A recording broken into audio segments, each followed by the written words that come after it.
Tonight is simple and heavy. We're not chasing rumors or dressing up campfire tales.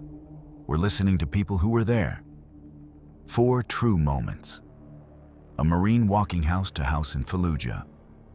A young British soldier writing a letter home from the First World War. A diary from a city under siege in the 1990s. And a hard look at what followed when Nanking fell in 1937. Different uniforms and languages, same pulse of fear, same small choices that decide who makes it home and who doesn't. I'll keep the language plain and the facts straight. No shock for the sake of it. The aim is clarity and respect for the people inside these stories and for you listening. When the details turn heavy, I'll let the silence carry what words shouldn't. We'll stay close to what was written and witnessed. A few months ago, a guy I work with figured out I used to be a Marine. I don't bring it up much, and life's taken me far enough away that you probably wouldn't guess it looking at me. He was so surprised he came right over to ask if it was true. The way he found out isn't worth dragging you through, so we can skip that. Point is, we'd gotten close over the years, so I didn't mind his questions. He started with the easy ones. Boot camp stories, the jokes that survive time. But sooner or later, everyone circles back to the same question. Was it scary? It's not a dumb question, but it's not one you can answer in a sentence. Fear out there isn't like the movie kind. It's fast and practical. The first second hits like a flash of lightning, heart kicks, breath catches, and then it's gone. What's left isn't panic, it's focus. You start counting distances, watching angles, making sure the guy next to you keeps breathing. The fear burns itself into fuel. That's what Fallujah taught me.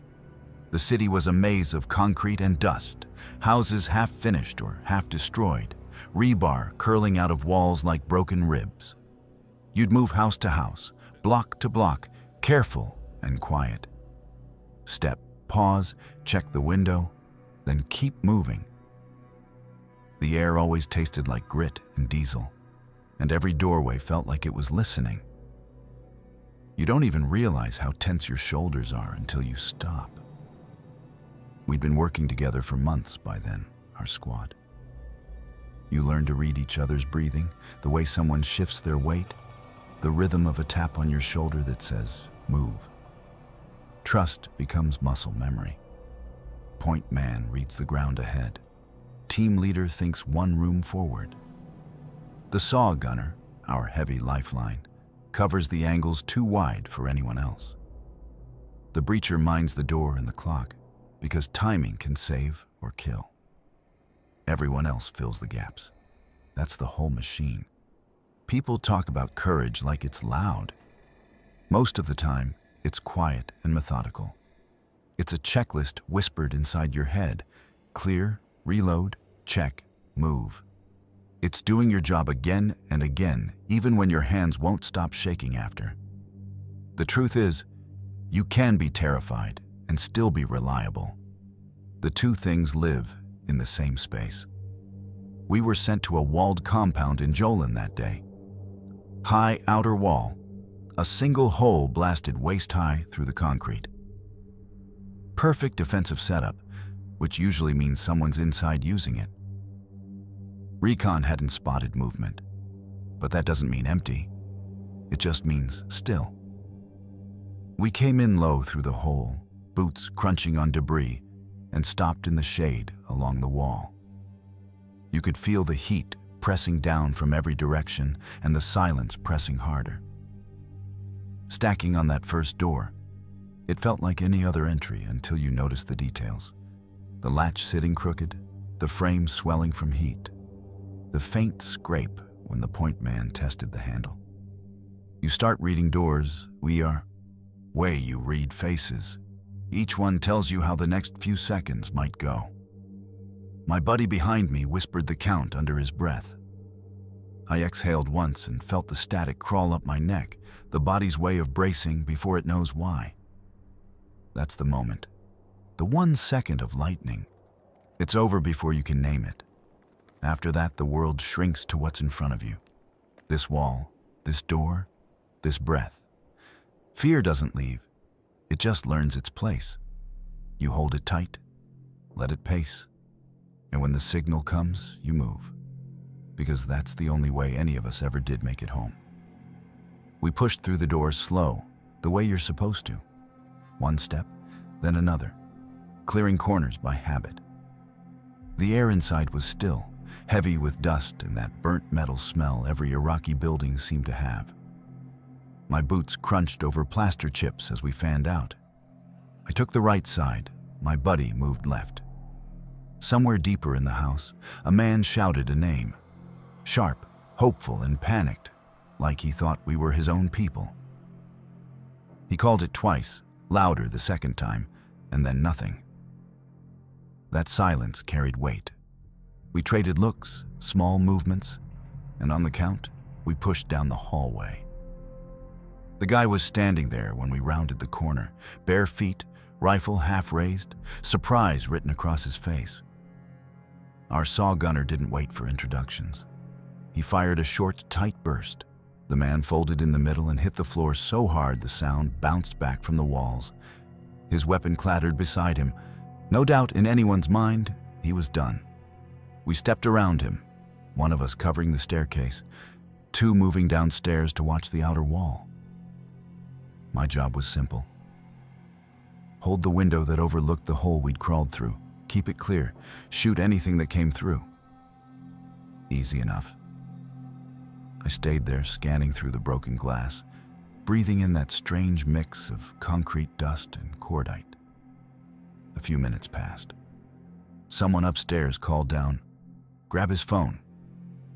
Captured intel mattered. Phones, radios, notebooks, anything. Since they had the main door covered from above, I was safe to move. I turned back into the hallway where the man's body had fallen. Only it wasn't there.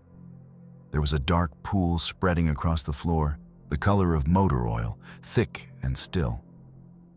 No drag marks, no trail, except for a few faint drops leading farther down the hall toward a back room.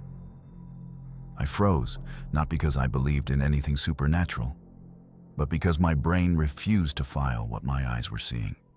He'd taken 15, maybe 20 rounds center mass. I'd watched him fall. People don't just get up from that. I called up quietly, "We've got movement down here." My voice didn't sound like mine. One of my guys came down fast, rifle up, eyes cutting through the dim light.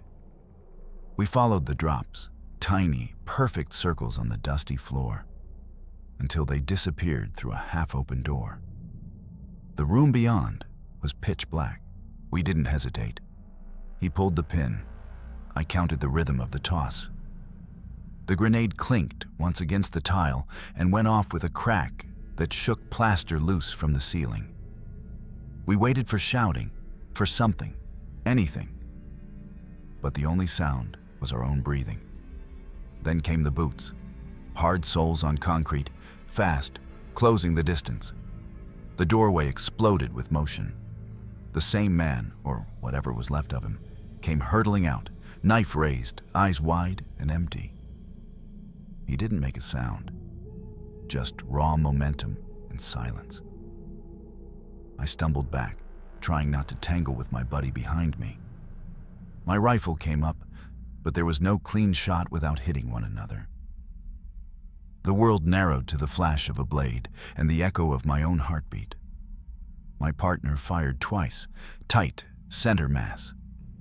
But it didn't slow him. He kept coming like physics had taken a break. People imagine they'd be brave or cool in a moment like that. You don't have time for either. Your mind fragments into calculations. Angle, distance, how far before he reaches me, whether I can push off the wall fast enough to buy another second. I heard myself shouting, "Head, head," but it felt like someone else's voice. My buddy shifted, found his line, and fired again. 3 controlled bursts. The man jerked once, then fell forward, knife scraping the floor before his body hit. For a long moment, no one moved. Then we backed up until our shoulders touched the wall, rifles still trained. I remember the smell of burnt powder hanging in the air and the way my knees ached from staying half crouched too long. He wasn't supposed to be alive the first time, and the second felt like the world breaking its own rules. We cleared the rest of the floor again, every corner, every closet. Nothing. Just him, the wreckage, and the grenade scorch on the wall. When the medic team swept later, they found syringes scattered in a wooden crate, needles, half-full bottles labeled in Arabic, small glass vials of adrenaline and amphetamines. The insurgents had been injecting themselves before fights, flooding their systems until pain stopped mattering. It kept them on their feet longer than nature allowed. That was the explanation. Simple, clinical, and somehow worse. It wasn't magic or monsters, just chemistry and desperation. A man running on drugs strong enough to make the body ignore its own collapse. It made sense, but sense didn't make it any easier to file away. That night, when we pulled back to the staging area, nobody talked much. The sound of the generator felt too loud. Someone made a joke, dark humor, automatic, but it didn't stick. You could feel everyone thinking the same thing. How close it had been, how thin the line really was between a clean story and a name on a report. Later, when I was cleaning my weapon, I caught myself staring at my own hands, like they didn't quite belong to me. The adrenaline crash always hits late, when you have time to notice you're still alive. The room smelled of gun oil and sand, and for a second it was like standing in that hallway again. Dust hanging in the air, silence pressing on your chest. People say war feels unreal. They're wrong. It's too real. The problem is that parts of it don't fit inside reality afterward. Things that happened in full daylight still feel like bad dreams when you try to explain them. You can describe the geometry of a firefight, the angle of a door, the weight of a rifle, but not the way time bends in the middle of it. That day taught me something I didn't have words for back then. The world can break its own rules and still expect you to play by them. We found an answer for what happened, but it didn't fix the memory. It just gave it a label to wear. When my coworker asked me again if I'd ever been scared, I thought about that hallway, about the sound of boots on concrete, the knife, the silence after. I told him I was never scared of dying. Not really. I was scared of watching someone else die and realizing I couldn't do a damn thing about it.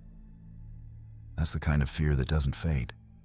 It just waits, quiet, until you remember. And that's how the story ended. No heroics, no medals. Just four of us standing in the ruins of a house that shouldn't have mattered, trying to believe what we saw.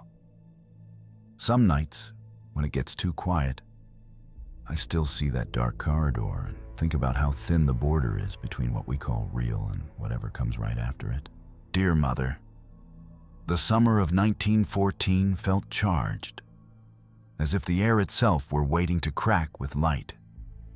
In town, talk of duty and honor ran ahead of the newsboys. We were young enough to believe all of it. That evening at the pub, someone said what we were all thinking, that we ought to go together. And by morning, a line of us stood outside the office, boots white with dust, trying not to grin.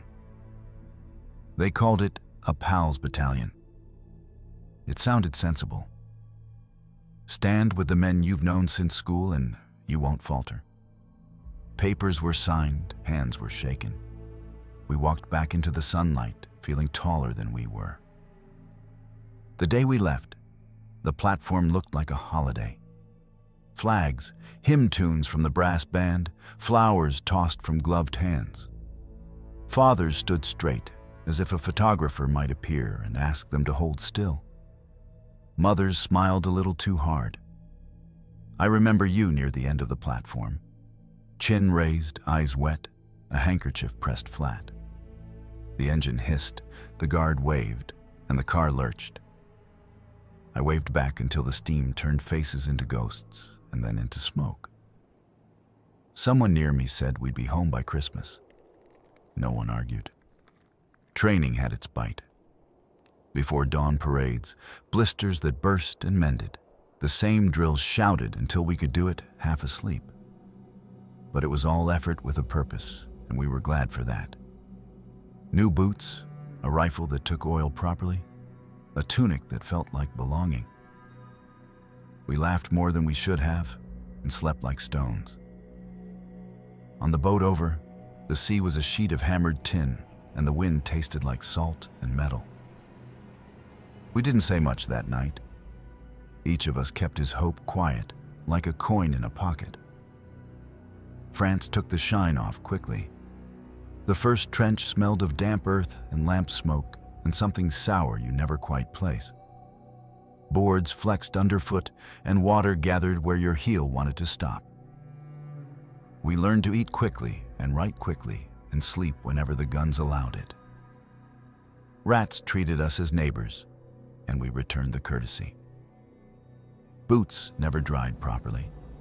Socks became a kind of religion. Men from 3 streets over turned into brothers within a week. Robert, who worked at the butcher's, found a stray dog and named him Lucky against all evidence. The poor thing limped and slept with its nose on his boot. You measure time differently there.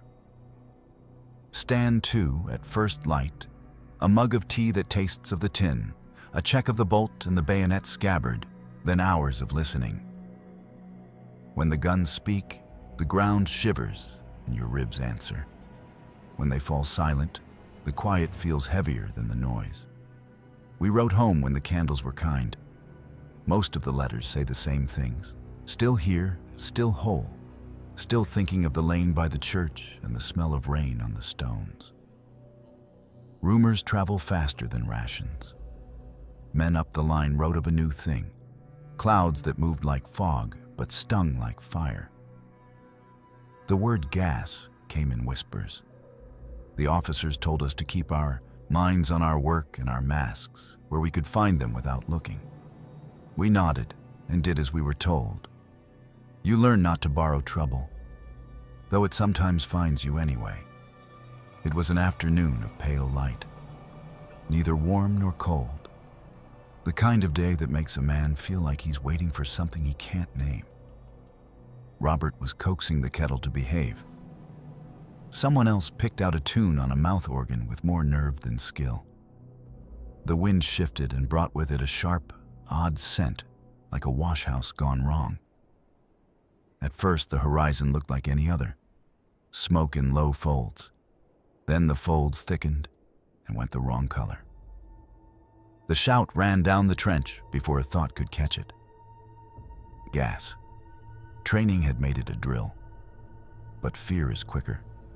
Hands fumbled at buckles, straps snagged on helmets, someone swore, someone else coughed before his mask was down. I got mine sealed and the world shrank to my own breath, loud inside the rubber and the smear of light through the lenses. The cloud came low, shouldering into shell holes and pooling wherever the land dipped. It looked slow and moved fast. My throat prickled even through the filter, and my eyes watered until the world blurred and slid. Robert was 3 or 4 yards away, the kettle forgotten at his knee, struggling with a strap that wouldn't lie flat. I started toward him, and the sergeant's voice, low and calm the way you speak to a skittish horse, said to keep down, keep breathing slowly, wait for the wind to turn. I went anyway until the sting in my chest warned me I'd do neither of us any good by falling. He looked up once. It wasn't a plea, it was recognition, like 2 boys catching eyes across a church aisle. Then the cloud took him, and I could go no further. Time becomes elastic in such moments. The guns seem distant and then too near. You hear boots slip and hands thud against boards and the rasp men make when their bodies argue with the air. I remember the greenish cast to everything and the taste of metal at the back of my tongue. I remember counting my breaths because numbers give a man something to hold.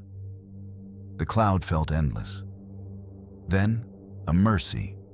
The wind made a choice and began to carry it away. What remained looked like a bad dream left behind by daylight.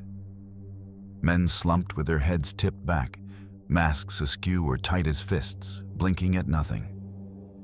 Others folded where they stood. The dog had vanished. Rats too.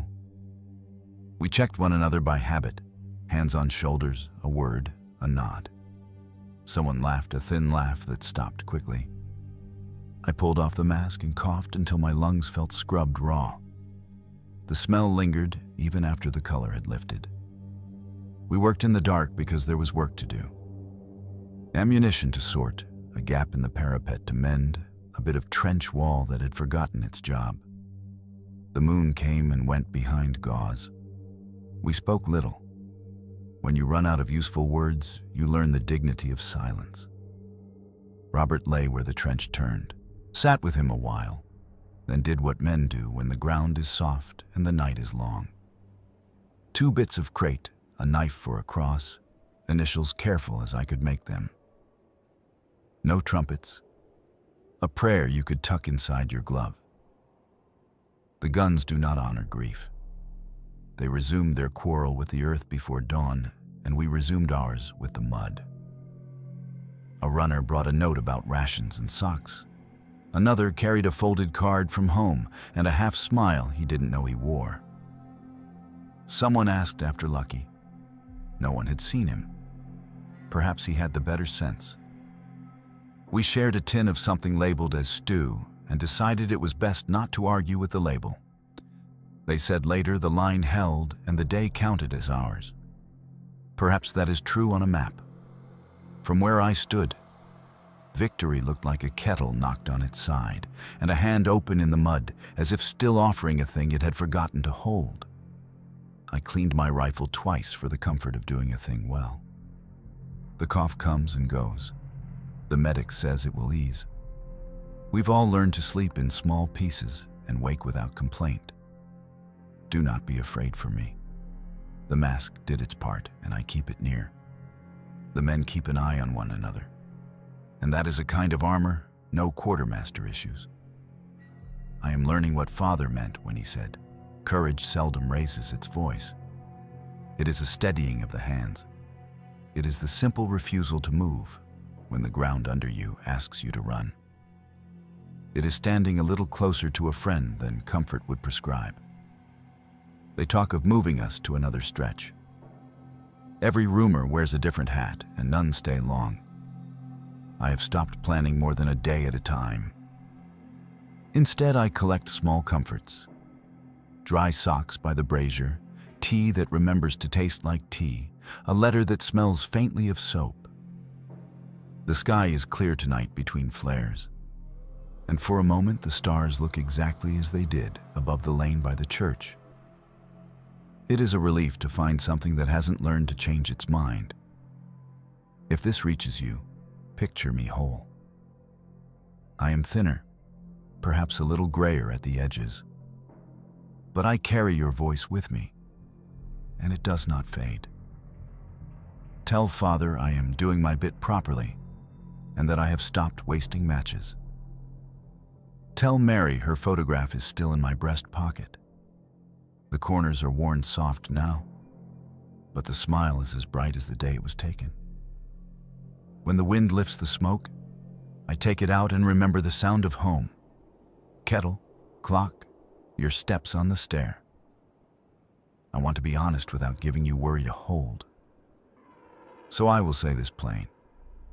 I am not frightened of the noise anymore. A man learns how to live in it.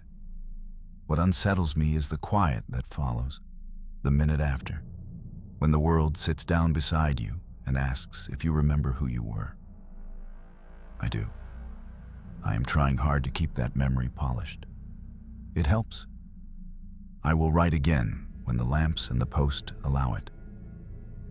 Until then, keep the kettle near the hob And don't scold the cat for choosing the warm chair. If you wake in the night, do not count the guns on my account. Count the clocks. Count the good things we've yet to tell one another. And if the air where I am turns wrong again, know that I am ready, and that the worst of it passes quickly. Your loving son, Edward. I live in Sarajevo. The city's been under siege for so long that I've forgotten what quiet sounds like. We barely go outside anymore. It's too dangerous. Bullets, mortars, explosions. You hear them every day, every hour, until your nerves stop reacting. The windows in our apartment shattered months ago. We covered them with plastic and old blankets, but the cold still finds its way in. It's winter now. We wear coats even inside the house. My mother keeps her scarf wrapped around her head, even when she sleeps.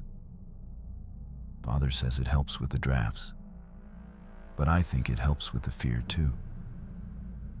When the nights are coldest, we huddle together on the floor, my parents, my little brother, and me, and listen for the sounds outside. Sometimes it's gunfire, sometimes just wind. Either way, it's never fully silent. There's no heat, no running water. Electricity comes and goes like a guest who doesn't stay long. We light candles when we can find them, but most nights we sit in the dark. Mother tries to make it seem normal, telling us stories, keeping her voice steady. Father listens to the small radio he fixed with bits of wire and tape. Static, foreign voices, a few seconds of music before it fades. The radio reminds us there's still a world somewhere beyond these ruined streets. Food is harder to find now. We eat whatever we can, potatoes if we're lucky, old rice if not. Sometimes, UN trucks drop aid nearby, but the snipers shoot at them. The soldiers shoot at everything. So when the planes pass overhead, we hold our breath and wait. You learn to tell by the sound whether it's coming closer or leaving. One day my brother went to fetch water from a well across the street. We needed it for cooking. He didn't come back. Later, someone told us a sniper had shot at the well. My mother hasn't spoken much since. She just stares at the empty chair, and sometimes her lips move like she's still talking to him. My father doesn't cry. He just works, fixing, mending, pretending there's still a future to build. I keep a small garden on our balcony, if you can call it that. A few plastic bottles cut into pots. I planted onion scraps and carrot tops I found in the kitchen. They're barely green, but they're alive. Every morning I go out there, even when the snow covers everything else. I touch the leaves, whisper to them. It sounds stupid, but it helps me remember there's something that still grows in this city. We don't have schools anymore. Our teacher holds lessons in the basement. We sit on the floor with candles made from cooking oil and bits of string. She tells us stories about peace, about how Sarajevo used to be, full of lights and music and people sitting outside cafes. She says it's important to remember that version of the city, because if we forget it, the war wins twice. There's a cat that lives with us now. It used to belong to our neighbors, but they left when their building was hit. It sleeps beside me at night. I can feel its heartbeat, fast and steady, against my leg. It purrs through everything, shelling, shouting, the rattle of gunfire. Maybe it doesn't know what's happening. Maybe it just doesn't care. I envy it. Some nights we hear music. Someone in another building plays a violin, quietly, almost afraid to be heard. The sound drifts through the broken streets and disappears into the dark.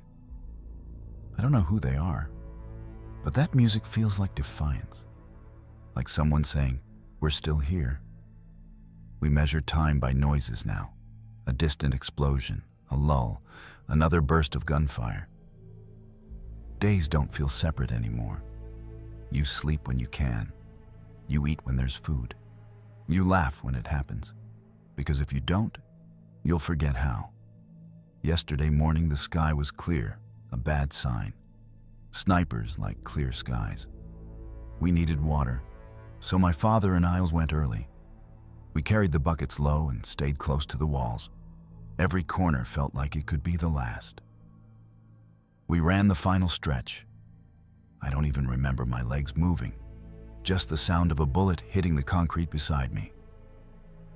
When we made it back, my mother cried without sound. That night, she lit a candle for the people who didn't make it. There are so many now. You stop counting after a while. But she still lights one every time, whispering their names, even when no one's listening. I think that's her way of keeping humanity alive. One small flame at a time. A few weeks ago, snow fell.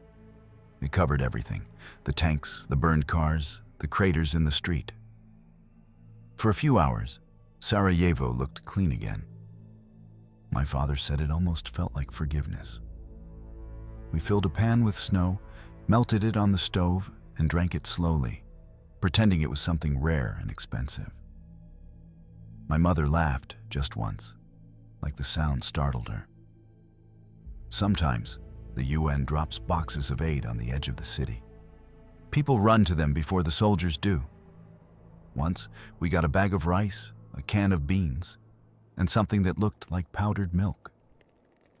My mother cried while unpacking it, touching every item like it was treasure. She said, "See? The world hasn't forgotten us." I didn't say anything. I wanted to believe her. There's talk on the radio of peace, of meetings, of promises. But here, everything still sounds the same. The shelling, the gunfire, the wind through broken windows. You stop trusting words when you live under a sky that never keeps its word. I keep writing because I want someone, somewhere, to know what it's like.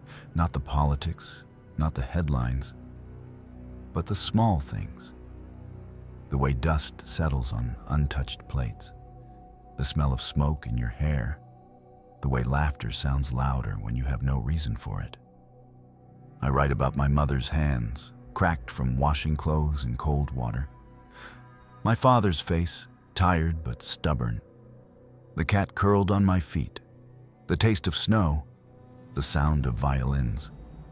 If this ends, when it ends, I don't want anyone to think we were just victims. We still laughed. We still planted seeds in broken bottles. We still shared stories in the dark and said goodnight like it mattered. If I don't survive, and someone finds this notebook, I want them to know one thing. We didn't stop being human, even here, even now. And if we do survive, if this ever ends, I want people to know we didn't stop laughing. It's said the Second World War began in 1939, when Hitler invaded Poland. But for many in Asia, the war had already started years before. In 1937, in the ancient Chinese capital of Nanking. By then, Japan had already taken much of northern China. Their army was disciplined, modern, and proud. The Chinese, exhausted from civil war, were unprepared for what was coming. At first, the people of Nanking didn't believe the Japanese would actually attack. The city was old, full of temples and gardens. It felt untouchable. But then the planes came. They came in swarms, black crosses moving across the sky, dropping bombs that turned whole neighborhoods into flame. People ran for the gates. Families clutching bundles, children in arms, old men pushing carts piled with blankets and pots.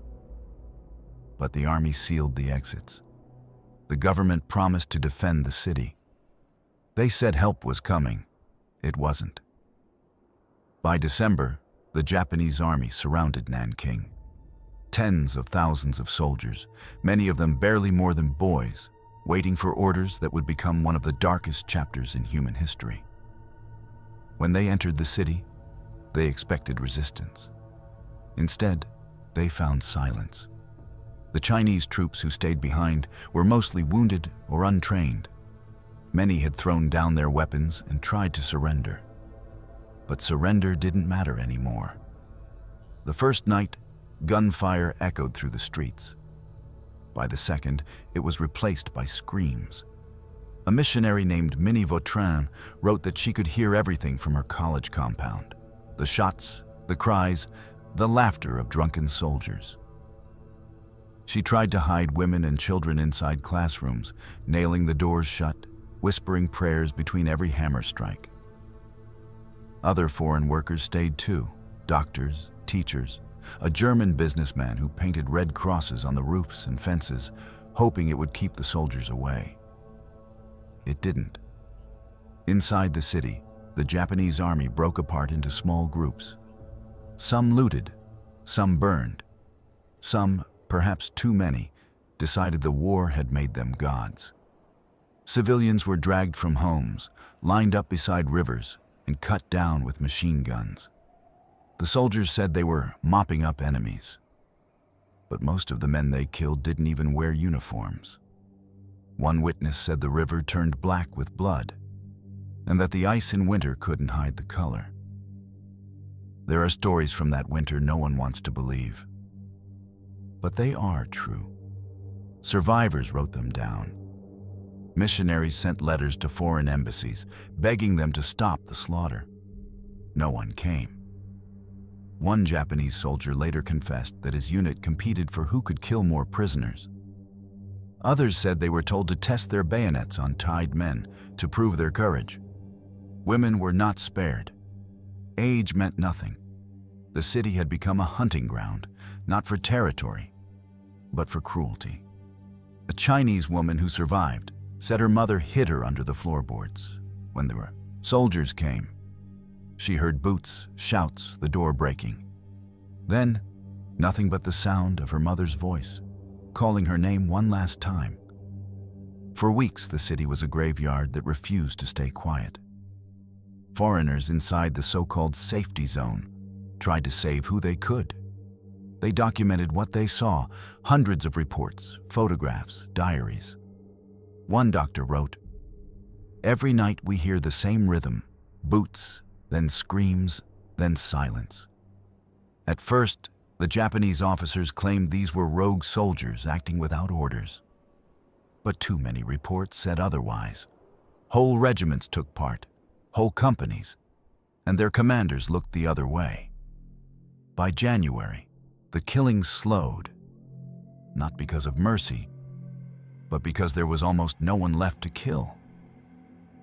When the Japanese finally declared the city pacified, what remained was barely a city at all. Homes looted, churches burned, bodies buried in pits or left in the frozen streets. The missionaries stayed for months afterward, caring for the wounded and burying the dead. They kept records, hoping someday someone would listen. Many of them said the same thing. "I have seen war before, but never like this." After the war ended in 1945, the world learned the full scope of what happened. Hundreds of thousands of civilians dead, tens of thousands of women violated, many murdered afterward. The city's population, once 1 million, reduced to a fraction. At the trials that followed, the generals in charge claimed ignorance. They said they hadn't given the orders, that discipline had collapsed, that war itself was to blame. But witnesses, Japanese and Chinese alike, testified otherwise. Some of the officers were hanged, others lived long lives in silence, and some, protected by politics, were never punished at all. In the years since, there have been arguments. Some call it an exaggeration, others try to erase it completely. But the survivors' voices never faded. In 1937, a Chinese schoolgirl named Li wrote a final line in her notebook before the soldiers came to her street. It was found later in the ruins of her home. The page was torn, burned at the edges, but you could still read the words. If no one tells what happened here, it will happen again. That single sentence survived the fire. So did the memory. The old photographs from Nanking look black and white, but if you stare long enough, you can almost hear the sound. The boots on the stones, the crack of rifles, the prayers whispered under breath. The people in those pictures aren't numbers. They were parents, children, neighbors. They had names that someone still remembers. And when you look closely, you see something the soldiers could never destroy: the simple defiance of existence. A face turned toward the camera, eyes open, still alive. 80 years later, Nanking stands rebuilt. The river runs clear again. New towers rise where ashes once were. But underneath the glass and steel, the soil remembers. Every time a foundation is dug, bones appear. Not relics, not history, just reminders. The people who lived through it left behind diaries, sketches, and letters. They didn't write for pity. They wrote because truth demands witnesses. And their voices say the same thing, softly, again and again, across time, across languages. Never forget. Never again. When you listen to stories like these, they start to echo each other. Different uniforms, different languages, same kind of fear, same kind of courage. A Marine in Fallujah watching a man keep moving after 20 bullets. A British soldier writing to his mother through gas and mud. A young woman in Sarajevo lighting a candle in a city that forgot what silence sounds like. And a city in China that learned how far human cruelty can reach when no one is watching. None of them were legends. They weren't heroes the way movies make them. They were people, tired, hungry, scared, doing whatever it took to make it through one more hour, one more breath. War doesn't always announce itself with parades and banners. Sometimes it arrives quietly, in a knock at the door, a rumor, a missing brother who doesn't come home. And when it does, the line between ordinary and unthinkable disappears faster than you'd ever believe. But even in those moments, even in the worst places, people still find ways to hold on.